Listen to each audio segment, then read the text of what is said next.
The heart monitor screamed before anyone else did. It was a sharp, desperate sound that sliced through the bright afternoon light pouring into the ICU windows. Doctors rushed. Nurses froze for half a second before instinct took over. And behind the glass wall, a 4-star general, decorated, feared, respected, felt completely powerless as he watched his only daughter slip further away. 22 of the best doctors in the state had already tried. 22 white coats, 22 brilliant minds, and still, 17-year-old Alina Whitmore lay unconscious, her skin pale beneath the harsh fluorescent lights, machines breathing for her, numbers flickering like a cruel countdown. If you believe that kindness can come from the most unexpected places, take a moment right now to like, comment, share, and subscribe to And Stories.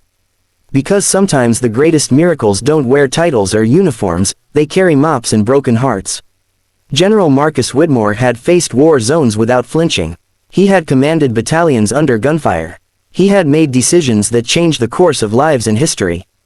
But nothing had prepared him for the sight of his daughter in a hospital bed, her dark hair spread across the pillow, her chest rising mechanically. Alina had collapsed at school that morning. A rare autoimmune reaction, they said. Her body attacking itself. The reaction had spiraled violently, shutting down organs one by one. The specialists were confident at first.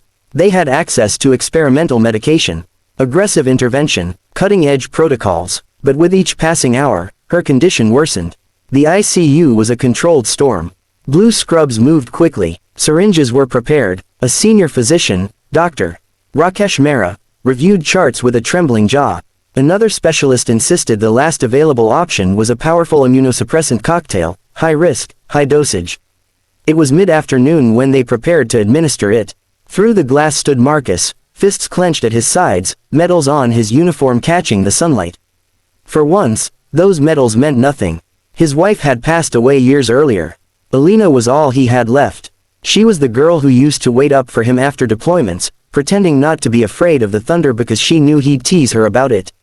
She was the girl who brought stray animals home and insisted they deserved second chances. Inside the ICU, tension thickened as the syringe was lifted. And then, from the far corner of the room, a voice spoke.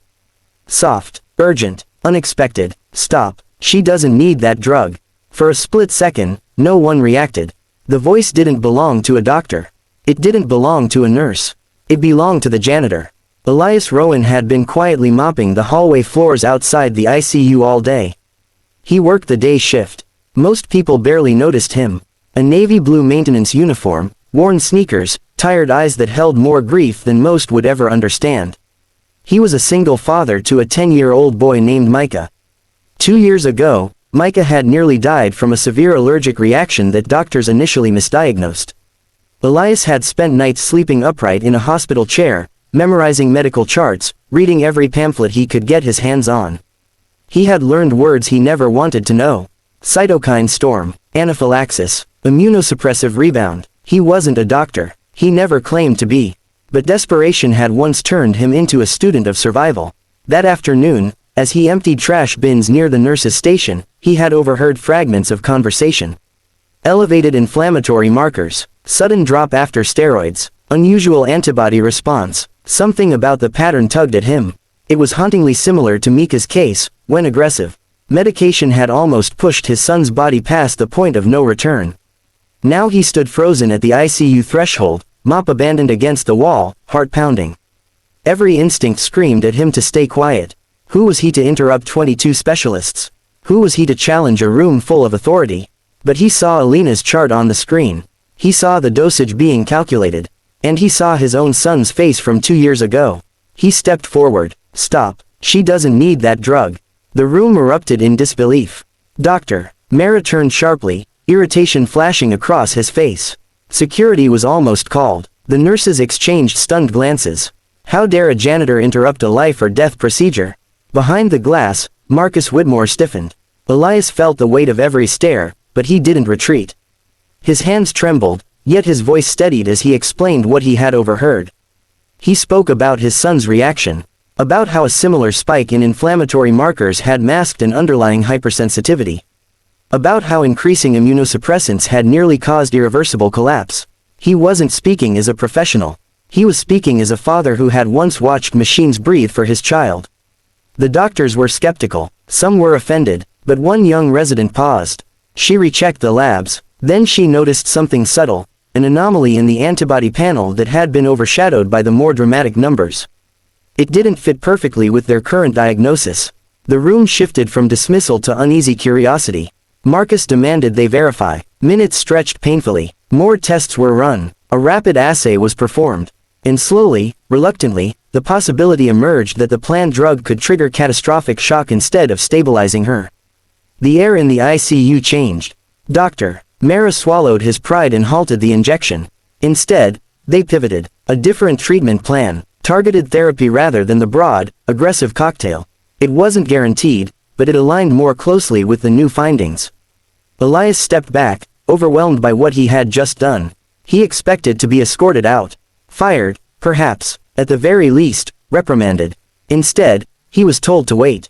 Marcus Whitmore entered the ICU shortly after, no longer the imposing general but a father searching a stranger's face for hope. He studied Elias carefully, not with anger, but with something closer to disbelief. The hours that followed were agony. Sunlight slowly shifted across the ICU floor. Machines beeped in tense rhythm.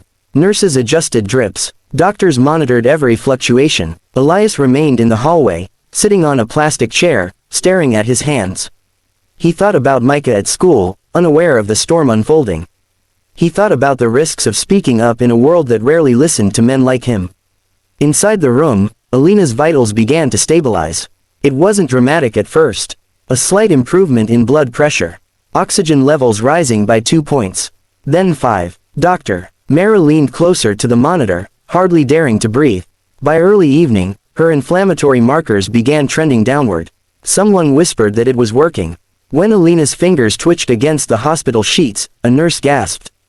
Her eyelids fluttered, heavy and confused, but undeniably alive. Marcus felt his knees weaken.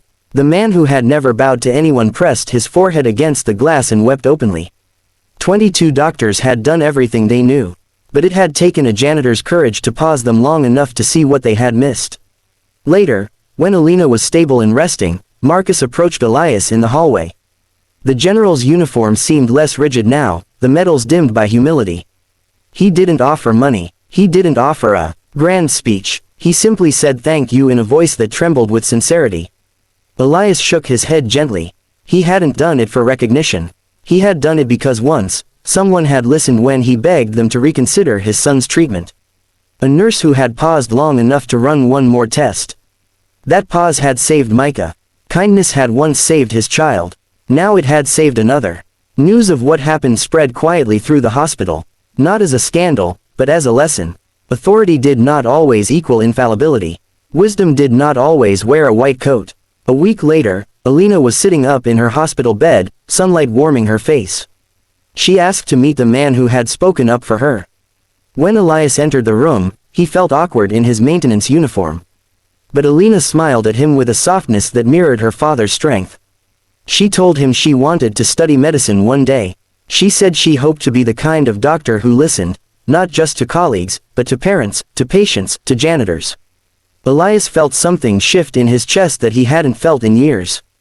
Hope. Marcus Whitmore did something no one expected. He established a scholarship fund in Elias's name, dedicated to supporting hospital staff members or their children who aspired to work in healthcare.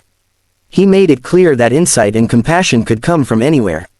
Elias didn't become famous. He didn't want to. He continued mopping floors during the day and helping Micah with homework at night. But something had changed. He walked a little taller. He spoke a little louder. And he taught his son that courage isn't about rank, it's about heart.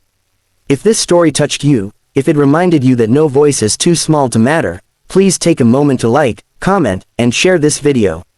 Your support helps these stories reach people who need to hear them.